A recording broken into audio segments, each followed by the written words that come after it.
He went in for a warm, tearful reunion with his little sister at the airport and accidentally hugged a complete stranger.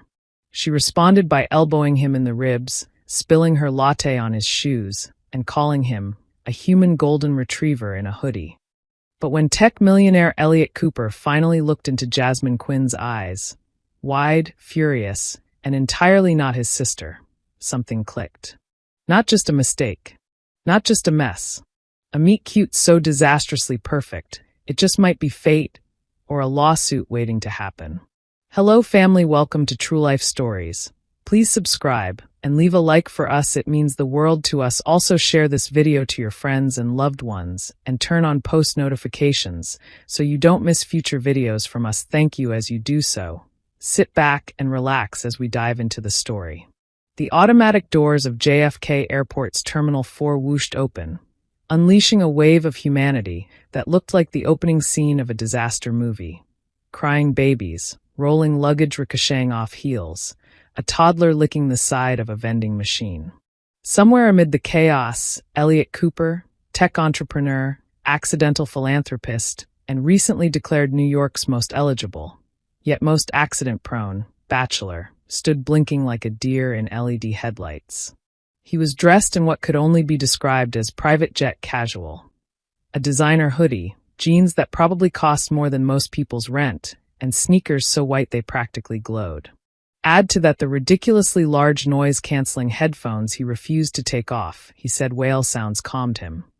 And you had a man visibly unprepared for airport reality. His assistant, Marvin, had texted him 15 minutes ago. Chloe's arriving at Gate B. Yellow sundress. Small. Smiley. Hug her. Don't startle anyone. Elliot, jet-lagged and 2 oat lattes deep, squinted through the crowd until his eyes landed on a small figure in a yellow dress with long hair, standing with her back to him. She was scrolling through her phone with the exact same posture his younger sister Chloe always had. Shoulders slightly hunched, one foot twisted like she was doing an invisible pirouette. Elliot grinned. "Clobert," he shouted, throwing his arms wide open and launching himself forward like a golden retriever with inheritance money.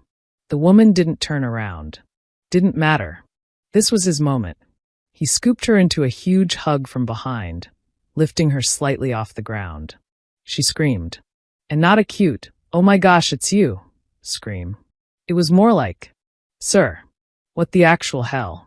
In one swift move, her elbow jabbed into his ribs with the precision of someone who'd watched every self-defense video on YouTube. Elliot staggered back, wheezing. His headphones flew off and landed in a nearby planter. She spun around, fists clenched, ready to punch a millionaire. And that's when Elliot got a full look at her face. Not Chloe. Definitely not Chloe. The woman in the yellow dress had fierce, stormy eyes, the kind of sarcastic mouth that looked like it said seriously, a lot, and an aura of someone who absolutely did not have time for millionaire shenanigans. "I am not your sister," she said through clenched teeth. Elliot opened his mouth, then closed it. He raised a single apologetic hand like he was surrendering in a very polite war. Right. Okay. You're not Chloe. You're not even remotely Chloe. Wow, your observational skills are amazing. Do you also drive with your eyes closed? Only when I'm trying to make new friends. The woman blinked, then snorted despite herself. Around them, a TSA agent was already striding over with his radio out. "Sir, is everything okay here?" "Yes." "No." "Kind of." "I just hugged the wrong woman. It was a consensual mistake." The TSA agent looked unconvinced. The woman, now calmer, took a deep breath and waved off the guard. "It's fine. He's just an idiot. A very apologetic, possibly concussed idiot. I prefer the term emotionally spontaneous. And I prefer coffee, which I was just about to get before you judo hugged me into next week." "I'll buy you another," Elliot said instantly. "And a pastry. Anything with layers. You deserve layers." She eyed him, suspicious but intrigued. "You're lucky I'm not in a bad mood today." "I thought you were in a bad mood." "No, this is my flirty, annoyed face. You don't want to see full rage." He nodded solemnly. "Duly noted. Just then, his phone buzzed. It was Marvin again. She landed in Terminal 2. You're in the wrong terminal, you human golden doodle. She just arrived home now without you.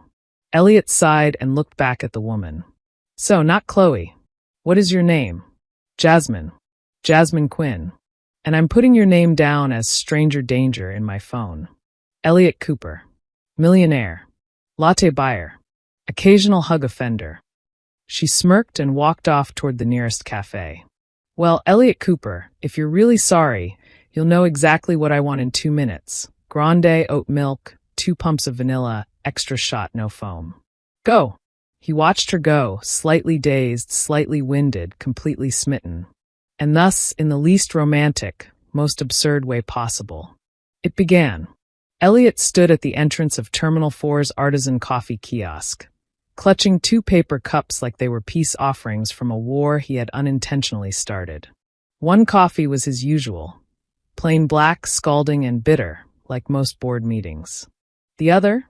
An oat milk, 2 pumps of vanilla, extra shot, no foam latte. Jasmine's order. As requested. Delivered with trembling hands and a bruised ego.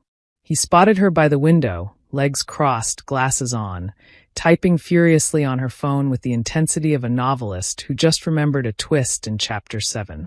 She looked up just long enough to spot him, raise an eyebrow, and slowly slide her phone into her purse. You survived, she said as he approached, voice dry. I thought maybe security tossed you. I bribed them with Bitcoin, Elliot replied, sliding her latte across the table with the caution of a man delivering explosives. Jasmine accepted it and took a long sip. Correct order, she noted, giving him a suspicious look. So you do follow instructions. Sometimes. Mostly when I fear bodily harm. He sat down across from her. There was a moment of silence, then Elliot blurted. I honestly thought you were my sister. Jasmine set her cup down and narrowed her eyes. So, do you always sneak hug your sister at airports? Like some Hallmark Channel ninja. It's a thing. We do this cheesy airport reunion hug whenever one of us lands. She always wears yellow when she travels. A fashion-based hug trigger. Got it. I know how it sounds. Like court testimony? Like mildly adorable. Debatable, she said, though her lips twitched in the early stages of a smile.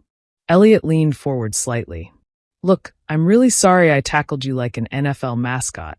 Can I at least buy you lunch to make up for the coffee? And the physical trauma? She studied him, as if deciding whether to dine with a man who mistook strangers for siblings was a wise life choice. Are you always this persistent? I'd call it politely relentless. I'd call it a lawsuit waiting to happen. Pause. Fine. But only if we eat somewhere that doesn't have a $19 kale salad. I have standards. I know just the place, he said with a grin. If fine dining was a spectrum, Tony's Pizza Cavern was on the opposite end, probably hiding under a booth. The sign out front flashed free breadsticks if you dare, and the inside smelled like grease, joy, and regret. Jasmine slid into the red pleather booth with practiced ease. Elliot, still looking slightly overdressed for a restaurant with laminated menus and duct tape on the napkin dispenser, took the opposite side. Tony, the man himself, an ex-Marine with a mustache that could bench press, took their order with a grunt and a wink. 2 slices of meat lovers combo, garlic knots, and a Coke, Jasmine said without hesitation. Same, Elliot echoed. Mostly because he didn't want to look like the guy who ordered a salad in front of a woman who just survived an unsolicited millionaire hug. As Tony lumbered off, Jasmine turned to Elliot. So, you own toilets? Elliot choked on his complimentary breadstick. They're smart toilets. The company's called Thronify. They play music, track hydration, and sync with your health app. Let me get this straight. You made a poop throne that talks to your Fitbit. When you say it like that, it sounds insane. Oh no, it is insane. But also, genius. I kinda respect that. Thank you. That means a lot, coming from a woman who almost ruptured my spleen with her elbow. Their pizzas arrived with the subtlety of a dump truck. Greasy, glorious, and about as photogenic as a crime scene. Jasmine took a massive bite, cheese stretching a solid foot before snapping. "So," she said between chews, "you stalked me across the airport and now you're feeding me carbs. Either this is a rom-com, or I've made a huge mistake. I prefer the term unexpected friendship via trauma. Is that what rich people call kidnapping?" Elliot laughed. A real, surprised laugh that startled even him. "What do you do, by the way?" he asked, wiping marinara from his wrist. "I'm a writer." "Published?" "Emotionally, yes. Technically, no. I have a blog, though. It's called Single, Sarcastic, and Surviving. Ever heard of it?" "Wait, that's you." Elliot blinked. "I've read your post about the guy who brought a dead ferret to your second date. That wasn't just a ferret. It was a taxidermy business pitch. Still better than my last date." She FaceTimed her cat the entire time. Oof. Hard to compete with feline loyalty. They were quiet for a moment, both chewing, smiling, and surprisingly, at ease. Elliot leaned back in the booth and exhaled. "Well, Miss Quinn, if nothing else, I'd say this was the most productive mistaken identity situation of my life. And I'd say it was the weirdest free lunch I've ever had. Shall we hug again, just for closure? You so much as lean, and I'm ordering you a restraining order with extra cheese." "Fair." They clinked soda cups. The apology had gone well. A little too well. 3 days had passed since the airport hug incident, the pizza truce, and the soda cup clink heard round the city. Jasmine Quinn, armed with nothing but a laptop and a killer sense of sarcasm, sat in her modest Brooklyn apartment, a space decorated with second-hand plants and third-hand furniture, and tried to write. Correction, pretended to write. She was technically halfway through her novel, The Swear Jar Diaries, a fictionalized tale about a jaded greeting card writer with a potty mouth and a haunted coffee maker. But today, her main character had stopped speaking to her. Or maybe Jasmine's mind was just hijacked by the memory of Elliot freaking Cooper. The man who mistook her for his sister, called her mildly terrifying in a beautiful way, and then bought her garlic knots like it was a love language. Ugh, Jasmine groaned aloud, slapping her laptop shut. Why is this man still in my head? Her roommate, Jade, peeked in from the kitchen holding a spoonful of peanut butter and absolutely no shame. Is this the millionaire hugger again? He wasn't hugging, it was more of an accidental full-body seizure. You're crushing on him. I'm not. You are. It's the voice. You only defend weird men when you secretly want to kiss them. Jade, it's the voice. The he's stupid but maybe cute stupid tone. You used it with the hot mechanic last summer. That mechanic installed my radiator sideways. But with passion. Jasmine hurled a throw pillow in Jade's general direction. Meanwhile, across town, Elliot Cooper sat in his sleek glass-walled office in Midtown, watching a PowerPoint presentation about AI-enhanced toilet scent profiling, but hearing absolutely none of it. His assistant, Marvin, stood by the projector with the air of a man slowly realizing his boss was zoning out again. Sir? We're on slide 12. This one's about poop analytics across demographic segments. Fascinating, Elliot said, clearly having left his soul somewhere back in Brooklyn. You okay? Do you think it's creepy if I find someone's blog after a weird hug incident and show up at their favorite cafe on a total non-coincidence? Marvin blinked. Do I think it's creepy? Yes. Do I think you're going to do it anyway? Also yes. Great. Reschedule the scent profiling demo. And call me a car. You're a car. Elliot gave him a slow, unimpressed turn of the head. I'm going, Marvin. To do what? Stalk your elbow assassin. It's called Romantic Initiative. Jasmine's favorite coffee shop smelled like ambition and spilled cinnamon. Books lined the shelves, mismatched mugs hung above the espresso machine, and indie music no one had heard of played just loudly enough to annoy the hipsters who claimed they liked it. Jasmine had just settled in with her laptop and a muffin she'd named Kevin, when someone slid into the seat across from her. She didn't even look up. If this is another crypto guy trying to pitch me NFT yoga, I swear. No crypto. No yoga. Just oat milk and regret. Her eyes flicked up. There he was. Elliot. In the cardigan. The smug one. his smile slightly apologetic, holding a to-go cup with her exact order. "Seriously?" she asked, crossing her arms. "You said this was your cafe. I guess the time. And the seat. Okay, the barista might have texted me. Did you bribe another civilian?" "Only with Taylor Swift concert tickets. And a coupon for noise-canceling headphones." "You're unbelievable." "And yet," he slid the cup across to her, "here I am." Jasmine stared at him for a long, slow second, then took the latte and muttered, "Still not forgiven. Understandable. Can I try again?" "Try what?" "Getting maced." "No, I mean trying to know you. Like actually." Jasmine gave a short laugh and leaned back. "You want to know me because I elbowed you and made fun of your talking toilets? That, and because you're real. Refreshingly, brutally real.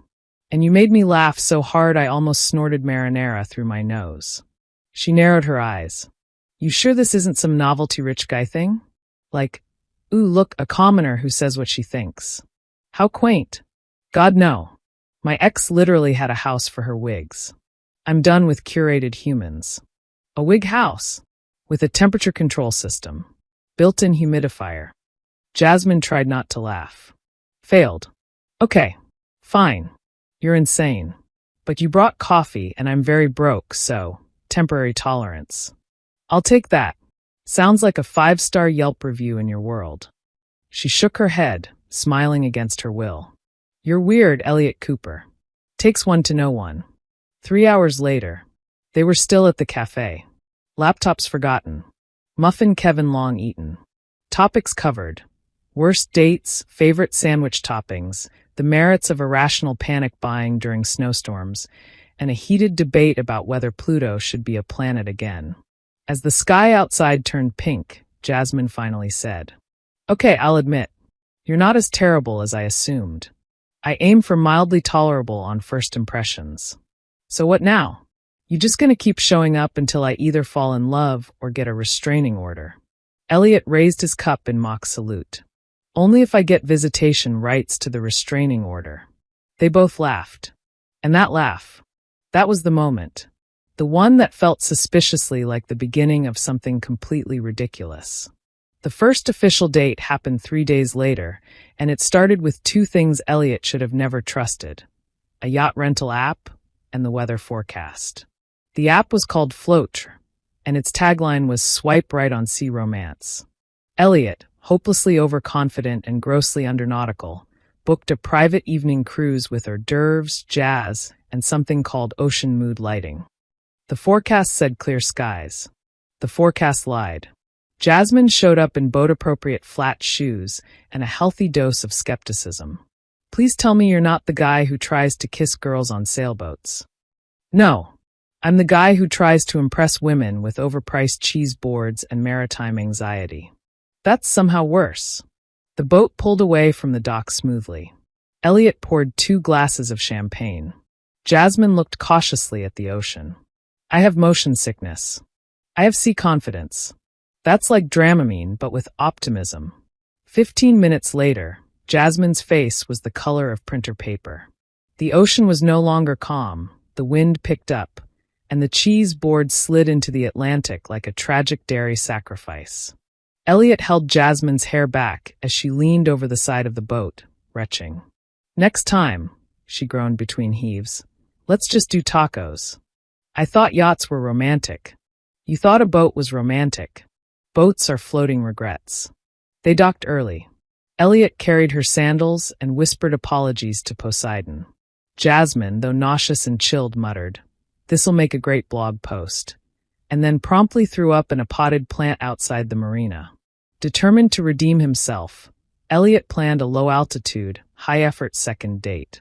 Rooftop dinner, fairy lights, Thai food, and, because Elliot was still Elliot, a surprise dessert delivery via autonomous drone.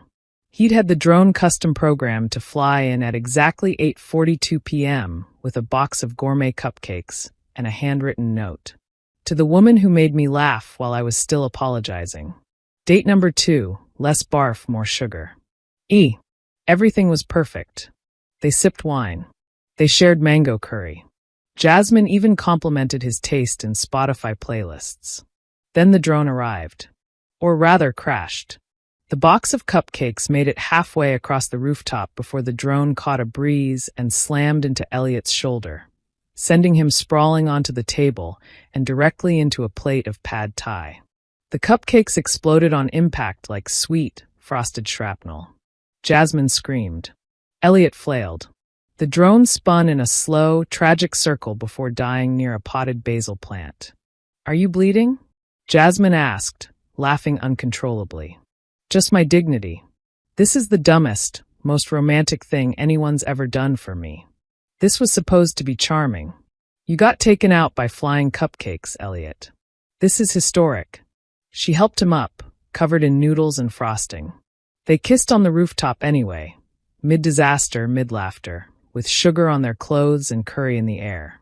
By date 3, Elliot let Jasmine plan it. "No surprises," she warned. "No boats. No bots. Just you, me, and flour." She signed them up for a cooking class titled Romance and Ravioli at a local community kitchen. It sounded innocent enough. Elliot, however, had the cooking skills of a confused raccoon. By the end of the class, Jasmine's ravioli looked like something out of a magazine. Elliot's looked like a crime scene in a pasta factory. He mistook powdered sugar for flour and created the first ever dessert lasagna. He set a towel on fire. He accidentally proposed marriage by trying to pronounce al dente and saying, "I adore you?" It was supposed to be al dente, not adore you, he panicked. "Too late," Jasmine smirked. "I accept your flammable love." They both burst out laughing as the instructor gently asked them to leave, after putting out the second minor fire. Later that night, they sat on Jasmine's lumpy couch, sharing spoonfuls of store-bought tiramisu and letting cheddar snooze at their feet. "We're terrible at dating," Jasmine said, licking her spoon. "We're excellent at failing together. You almost got concussed by frosting. And you almost married me over noodles." She looked at him. He looked back. Something in the room shifted. The laughter slowed. The quiet wrapped around them like a blanket. "You know," she said softly, "you're not what I expected." "Is that good or bad?" "I haven't decided yet." "Then let me keep surprising you. Only if you swear to keep your drones at home." "Deal." And then, no accidents, no chaos, no drones or dairy or disasters. They kissed. Slow. Intentional. The kind of kiss that wasn't about timing or apology or humor. The kind that said, "This isn't a mistake. This is the start." Elliot hadn't planned on introducing Jasmine to his world, just yet. It wasn't that he was ashamed of her. Quite the opposite. He'd already imagined her sitting front row at one of his conferences, live blogging the nonsense in real time with biting wit and calling out tech bros for overusing the phrase disruptive innovation. But the NYC Tech Innovators Gala had crept up on him. It was an annual event where money smelled like cologne, where VC sharks circled startups with smiles and teeth, and where Elliot usually showed up with some painfully curated date who knew the right angles to pose with a champagne flute. But this year, he only wanted one person to go with him. Jasmine Quinn. "You want me to go there?" Jasmine asked over pancakes the morning he brought it up. "It's not that fancy. You wore a bow tie to it last year. I saw the photos. You looked like a billionaire who sells haunted pianos. I've matured since then. No more bow ties. Just emotional availability. This is your world, Elliot. I'm more of a jeans and vengeance kind of girl. That's exactly why I want you there. You sure you're not just looking for someone to elbow a crypto investor? That's a happy bonus." Jasmine hadn't owned a proper gown in years. Jade, her roommate, lent her a deep emerald dress that hugged her curves and made her feel like the kind of woman who could tell Elon Musk to sit down. Elliot picked her up in a black SUV with no driver, because of course it was a self-driving prototype he helped fund. "If this car kills us, I'm haunting your LinkedIn," Jasmine muttered as she climbed in. "Noted. I'll add 'don't die' to the settings." She looked him over. Black tux, no bow tie, neatly styled, smile crooked. "You clean up disgustingly well. You look like a beautiful threat." He reached out to adjust her necklace, but hesitated. "Can I?" "Yeah. But if you tangle it, I'm throwing you off the stage." Inside the gala, It was elegant, overdone, pretentious. Champagne towers sparkled under chandeliers the size of small moons. Conversations buzzed about crypto crashes, quantum computing, and IPOs. Jasmine hadn't heard this much name-dropping since her cousin's wedding. "This place smells like scented money and dad issues," she whispered. "That's the signature gala aroma. You get used to it." Elliot guided her gently through the crowd, introducing her as Jasmine Quinn, writer and professional truth-teller. "Oh, you're the blogger," one investor said, eyebrow raised.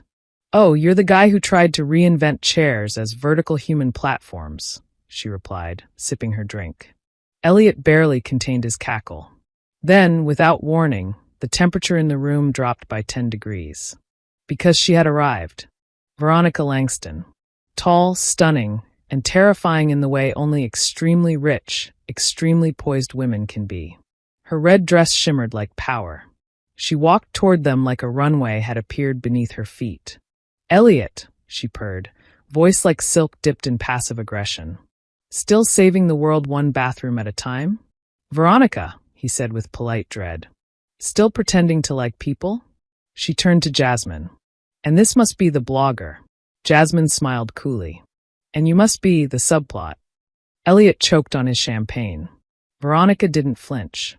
She was used to verbal warfare. "How charming," she said. "Do you write about all your dates? Or just the ones who build billion-dollar companies? Only the ones who accidentally hug me in airports and try to win me over with flying cupcakes?" Veronica's smile thinned. Well, Elliot always did have a type. Intelligent, difficult, temporarily entertaining. "And yours?" Jasmine asked. "Do they all come with mirrors and stock portfolios?" Elliot, sensing an incoming explosion of estrogen-powered sarcasm, stepped in. "Okay, ladies, should I get you both tiny swords and a stage?" "Already have one," Jasmine said, finishing her drink. Veronica turned and walked off, heels clicking like punctuation marks. "That's your ex?" Jasmine asked as they moved toward the quieter side of the ballroom. She used to meditate in a koi pond and yell at interns through waterproof earbuds.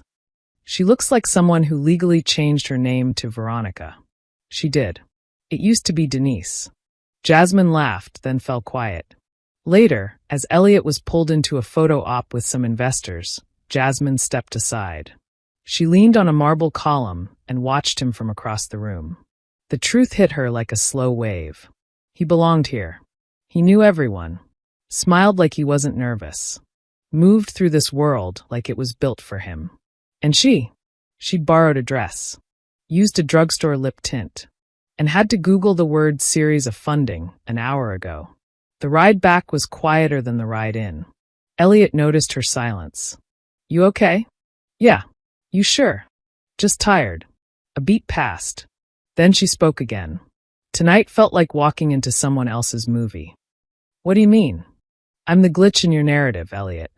You live in tech demos and high-rise meetings and espresso machines that send texts. I live in sarcasm and secondhand bookstores. I like that glitch. But what if I don't fit in your world?" He turned to her. "Then I'll meet you halfway. Or I'll move into yours. I'll write blog posts. I'll get a library card. Hell, I'll even drink lukewarm diner coffee." "That's a bold threat." "I'm not joking. I don't care what world it is, Jasmine. If you're in it, I want in too." She looked at him. He looked at her. But something lingered in her chest. A doubt. A fear. Something even love couldn't code around. It was the same terminal. Same rotating doors. Same bad lighting. Same smell of prepackaged croissants and hurried goodbyes. Elliot Cooper stood motionless at JFK Terminal 4, the exact spot where he had once hugged a complete stranger. And somehow found someone worth changing his life for. And now, he was about to lose her. 12 hours earlier, Jasmine's apartment. The rain had started sometime after midnight, gentle at first, then hard and cold and accusatory. Jasmine stared at her suitcase lying open on the bed like a loaded question. She folded another sweater and ignored the lump in her throat. "So you're really going," Elliot said from her doorway. "It's not a dramatic getaway. It's a writing retreat." In Vermont. In a cabin. With no Wi-Fi. For 3 weeks. Exactly. Nature, coffee words. No distractions. No. Expectations. Elliot sat on the edge of her bed, watching her zip her bag with the precision of someone who couldn't afford to pause. Why now? Because I need to finish something. And you can't finish it here? With me? She turned to face him. Hair tied up. Hoodie oversized. Barefoot. Familiar and distant all at once. Elliot, I've spent the last month with you. Orbiting you. Watching you go from galas to investor meetings to drone demos and private dinners. And every time I'm there, I feel like I'm borrowing a costume. He frowned. Is that how you see it? Like you're pretending? No. Like I'm disappearing. Her voice cracked just slightly on that last word. I used to write 3 blog posts a week. I used to joke about bad dates and spill my guts to strangers online. I used to have something to say. And now, I just wait for your schedule to free up so I can fit in. Elliot stood, slow and uncertain. You think I want you to disappear? No. I think you don't even notice when I do. Silence. He stepped toward her. She didn't back away. But she didn't lean in either. I'm trying, Jasmine. I know. And I love that you are. But this thing between us, it's moving too fast. Too high. Like one of your damn drones. And I don't want to fall from that height if I don't even remember who I am by the time I land. So what, this is a break? No. It's space. It's air. It's not goodbye. It feels like goodbye. Her lips tightened. Only if you make it one. Elliot held Jasmine's bag in one hand and a bottle of ginger ale in the other.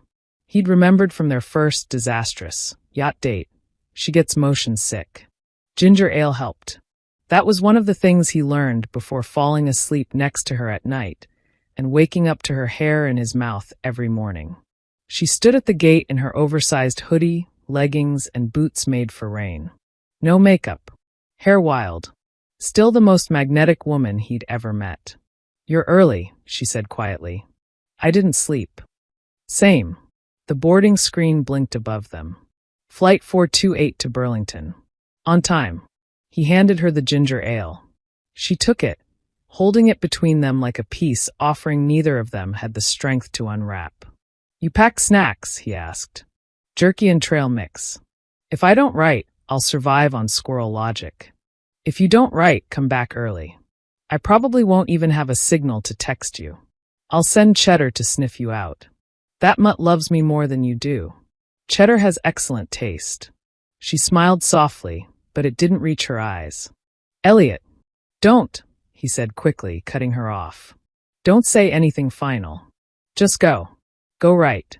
Go find yourself again. Just come back. I can't promise anything. Then I'll wait anyway. A pause. She looked at him like she wanted to memorize every piece of him. The crooked grin, the hopeful eyes, the hoodie he always wore when he was trying not to fall apart. Don't wait too long, she whispered. I'm not that kind of girl.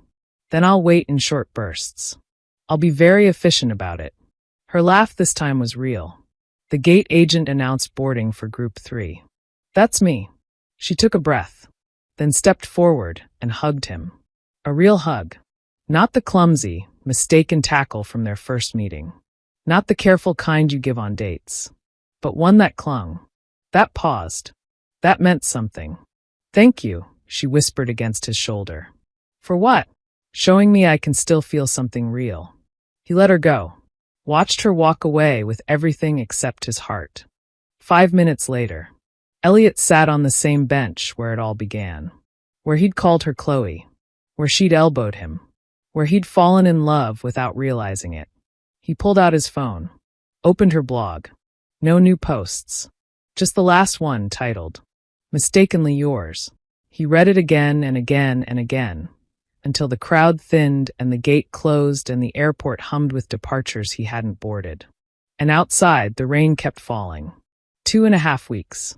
That's how long it had been since Jasmine Quinn boarded a plane to Vermont with a suitcase full of cardigans, trail mix, and confusion. Up in a cabin nestled between pine trees and poorly behaved squirrels, she had no Wi-Fi, no drone flyovers, and no Elliot Cooper. At first, it was a relief. She slept in. She wrote. She remembered what it felt like to be alone without being lonely. But after a while, the quiet stopped being peaceful. She kept reaching for her phone to text him stupid things, like a chipmunk that stole her breakfast bar, or how her cabin neighbor moaned in iambic pentameter. But there was no signal. No Marvin. No Cheddar. And every time she looked at her blank Word document, she saw his stupid grin behind her eyelids. Meanwhile, Elliot was spiraling. Quietly. Stylishly. But spiraling nonetheless. He'd tried to play it cool. Worked longer hours. Had Marvin hide all traces of ginger ale and Jasmine's blog from his desk. Didn't work. Everywhere he turned, he saw her. In the coffee shop across the street where the barista now greeted him with, "Still sad and foamless?" In the dog park where Cheddar now sniffed every woman in a hoodie with concerning optimism. In the mirror where Elliot's reflection looked a little more hollow. Like he'd lost something solid and didn't know how to sit still without it. He read and reread her last blog post. Entry number 109, space, silence, and the woman who elbowed a billionaire. It wasn't a love letter. It was more like a whisper. Some people come into your life like wrong turns that accidentally lead you home. I don't know where this ends, but if he ever hugs me again, I hope I remember to hug him back. Vermont, day 17. Jasmine stood barefoot on the cabin porch, holding a steaming mug of something herbal and untrustworthy. The trees were golden. The wind had bite. Her thoughts were full of all the things she hadn't said. "You need to write," the retreat leader told her that morning. "I need to call someone," she replied. Except no signal. So instead, she pulled out her journal and wrote 5 words. "I hope he shows up anyway." She closed the book. And a minute later, she heard footsteps on gravel. He came. Elliot was out of breath. Not from the hike, though yes, Vermont had hills like punishment, but from nerves. He hadn't told her he was coming. He barely told Marvin. He just packed a bag, grabbed Cheddar, and drove 7 hours with nothing but hope, coffee, and 3 podcasts about how not to ruin a good thing. And now, here she was, standing on the porch, barefoot in plaid pajama pants, her face frozen in an expression somewhere between shock, confusion, and something that looked a lot like awe. "Elliot," she said, blinking like he might disappear. "Hey, what are you? How did you even?" "Marvin. GPS. Also a very judgmental gas station clerk named Ruth. You came all this way. Because I missed you. Because your blog said I might still have a chance. And because I couldn't wait anymore hoping you'd come back, I had to come find you." She stared. He stepped closer. No drones. No tucks. No scheduled charm. Just me. Hug ready. "You're insane. In love. Which feels very similar but more expensive. You remember what happened last time you hugged me at an airport? Elbow to the ribs. And the best mistake I ever made." She walked toward him slowly. Stopped. Looked up. And said, "Well, what are you waiting for?" He smiled. Opened his arms. And this time, she ran into them. No hesitation. No questions. No conditions. Just her, wrapped in him, like they'd finally landed in the right timeline. Later that evening, they sat curled up in a blanket on her cabin porch.